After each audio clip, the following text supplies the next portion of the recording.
Good afternoon, Crap to Cream. So I have now made some progress with my engine test stand, which you can see behind me on the floor. So I'll just run you around what I've done and why I've done what I've done. So yeah, I've now fitted the radiator support, a little bit of a control panel area. I fitted the fan, electric RevTech fan, which is a spare one I had in the event that one of my other ones, one of my MGs broke. So I've mounted this independently of the radiator because now I can get the radiator out with the bolts here, so I can bring it out this way, drop it down, do the radiator repair if I need one, and also I can take the fan off without too much trouble and put it in the other car or whatever I have to do. So that's what I've done. Put some bracing in here so it all makes it pretty rigid. Put the carburetors on now. The exhaust was already on. So down there you can see the fuel pump. Put a little stand here for a fuel tank, which I thought was 0.8 of a litre, not 8 litres. So I can now run the engine for an extremely long time if I require to do so. As I said, the fuel pump down there, mounted the coil on there. I'm trying to keep everything inside where practically possible, so that I don't have things catching if I bump into something on the shed as I push it round. I've kept these braces here above this so I can get easy access to the studs on the engine mounts. The one thing that I have learned, right, is that is too close to that, and I've had to make this, which does work, but it's really tight to get on. I'm waiting for the expansion tank.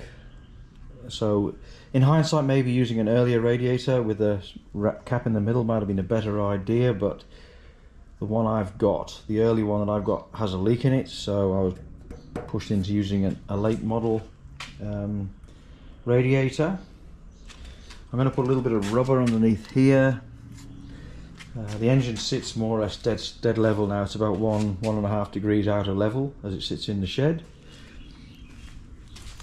Getting the water from the water pump here, I'll put that back there, from the water pump here to here will be relatively straightforward. Got enough room here for the pulley to go on the alternator. I more likely could have allowed a bit more room, but I don't know why I did what I did. But anyway, it is what it is now. Just have to make it work. So I've got some bracing in here, all rock solid now. Again, don't take too much on the welding. I'm not a professional welder. I'm just doing the best that I can. Found these in the local hardware store just to cap the ends off here and here, just to make it look that little bit more professional. So I'll put them at the bottom down here and on the other side, and the two on the top up here. So yeah, it just doesn't leave big open squares. I haven't found one for this, but with the exhaust being there, it's going to be a bit too hot, I think, for having anything else, and it more likely would hit if I had it there. Same with this one. So got to take the engine off, got to put a gasket in between here and here, put the rear main seal in, do some other bits and pieces. I'm going to run an oil hose from here around this and then into here or down the bottom, depending on the length that I use. So that's be the oil hose done. I'm not going to put an oil cooler on it because I won't be running it for that long. Yeah, so that's what I'm up to right now. This is a smaller diameter than I was expecting, so I'm going to have to see whether it works or not. I'm getting a reducer to make that work with the fuel pump.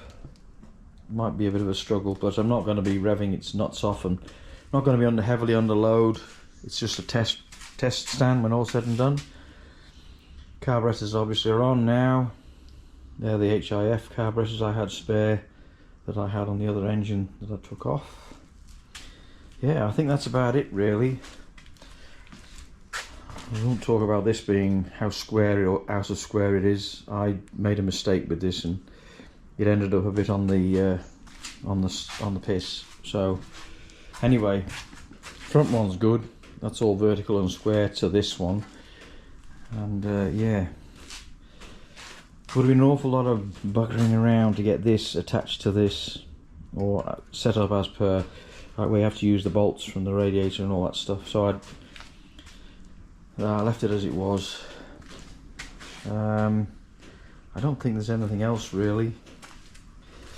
The battery's going to go here, in there, and I'll put 2 clamps on there and hold that on there. And I hope that the fuel pump, so the battery should sit to the back of there, give me enough room with the fuel line. If not, I'll have to move it and put it somewhere else. I might put it in the middle here. So anyway, that's where we're up to with that. So thank you very much indeed for comments and subscriptions and all the other wonderful stuff that I've been receiving. So thank you very much indeed for everything, and I'll be in touch. Bye for now. So good afternoon. I thought I'd just add a little bit more of the stuff that I've been doing and my way of thinking, and maybe some other ideas from other people. And if you've got any, put them in the comments down below. So here we go. So I've now got my racing engine panel.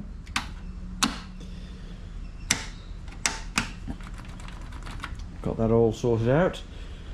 I've got a expansion tank of an MGB V8, which seems to fit the purpose. So that's now connected to the overflow.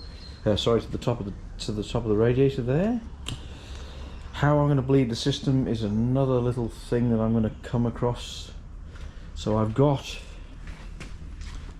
a thermostat of a late model which will put this at 90 degrees, and that might work better than this. So I'm just toying with that idea right now. I've got a back plate. Now this is a back plate with a seal in it, so it's for a 5-bearing crank engine. However, I'm a bit not sure, because the starter motor I've got, this spigot here, is quite a bit smaller than the spigot here. So what I'm going to have to do right now is to make a spacer to go on here to just make that gap up right now. That's what I'm thinking. I'm not sure why that starter motor doesn't fit. I've got another starter motor, a big one, an original one, and that might fit, but because I've fitted the oil filter conversion, that won't fit because of that. So that's why I've had to get a smaller spare. Well, that's my spare starter motor. Got my gaskets, got my jointing compound, not sponsored by them, and yeah, so I'm toying with the coil. I'm not sure whether I've had that on. I've got my isolator, which is going to go here. I'm going to run the earth cable down the frame to the battery at the back there, and have the earth cable going through the isolator. The live cable will then come through here and go to the starter motor, which will be here somewhere. Fuel pump. Right, so I've got a fuel pump, and I don't know what I'm going to do with the fuel pump yet, because this one I can get an adapter to make this fit this. I can still get an adapter to make this one work, and I'm just toying with which one to use right now. They're both spare ones I found in the shed. And then yeah, so yeah, hopefully the radiator's sorted out now. I've got obviously wiring to do at some point. So the engines, yeah, engine's all good. Oil cooler pipe work, as I mentioned before, is going to go from here to here. The caps come off there. I'll have to fix that up because I don't like that being open. I've got a bottom hose here which will do the job, so that's the bottom hose. I think that's about all I've got to report. I found a pulley, so I've got the pulley now, and I've got a alternator conversion kit, so I've got some brackets here and things so that I can fit an alternator to that. Right, I think that's all. I'm not going to waffle on much more now. We've had quite a lot of rain here, and you might be able to see in the background there the shed floor is pretty flooded, but yeah, got to work on that. Got to find out why that's filling up with water. But anyway, that's all for now. I'd like to just say thank you to the subscribers and for the time you've taken to watch, because now I'm eligible to be monetized. Not that I've done it to get there, so I'm not sure what that means in the great scheme of things. Not really that phased about it, to be honest. It's just happened, and I've got all this stuff to join and whatever. But I'd just like to say thank you to everybody who's contributed to me getting this far. I never thought I'd get this far, obviously, as you would have seen by earlier videos. It was just done as a bit of a memory book for the grandkids and for the family. So yeah, it's certainly morphed into something that I didn't expect. So thank you very much indeed. I can't say that enough, and as I write on all my comments, it's appreciated, the comments that I get. So yeah, I'll leave it at that. So thank you very much. Thank you, thank you, thank you. Subscribe, comments, willing to take the lot. Thank you very much again. So bye for now.